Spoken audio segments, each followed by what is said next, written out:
Halo semua, saya Komang Widharma Sastrawan dari mahasiswa Fakultas Ekonomi dan Bisnis Universitas Udayana, program studi Sarjana Ekonomi dengan NIM 23075111173. Baik, pada kesempatan kali ini saya akan menjelaskan topik ke-9 dari mata kuliah Digital Society dengan topik Digital Ethic. Nah, hampir setiap aktivitas kita tersentuh dengan teknologi digital. Kita berbelanja secara online, berbagi informasi di media sosial, hingga menggunakan kesejahteraan buatan dalam kehidupan sehari-hari. Nah, namun di balik itu semua, ada satu hal yang sangat penting untuk dipahami, yaitu digital ethic atau etika dalam ruang digital. Nah, digital ethic adalah seperangkat prinsip moral yang membimbing bagaimana kita menggunakan teknologi secara bertanggung jawab. Nah, ini mencakup cara kita mengelola data, berinteraksi di internet, hingga bagaimana perusahaan pengembangan teknologi seperti AI atau big data ini dapat memastikan bahwa teknologi yang tidak hanya canggih, tetapi juga adil dan dimanusiawi.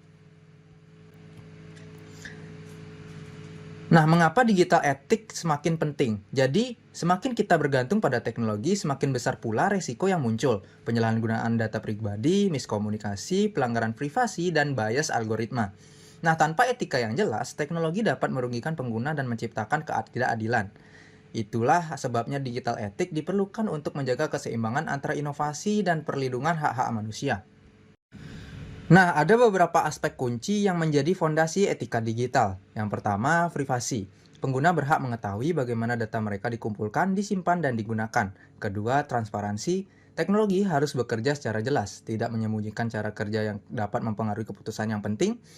Ketiga, keamanan digital, di mana pelindungan dan kebocoran data, serangan cyber, dan penyalahgunaan akses menjadi prioritas utama. Keempat, ada keadilan dan non-diskriminasi. Sistem digital, terutama AI, harus bebas dari bias yang merugikan kelompok tertentu. Yang kelima, adalah tanggung jawab pengguna dan pengembangan.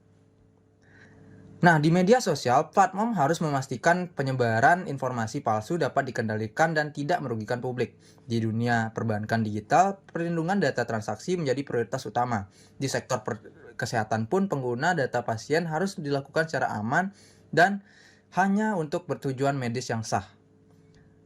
Nah, meski penting, penerapan digital ethic ini tidak mudah. Teknologi berkembang jauh lebih cepat dibandingkan regulasi. Nah, perbedaan budaya, kepentingan ekonomi, dan kurangnya literasi digital menjadi hambatan yang besar. Karena itu, semua pihak, baik pemerintah, perusahaan, pengembang, dan pengguna, harus ikut terlibat dalam membangun ekosistem digital yang etik. Sekian dari saya, terima kasih.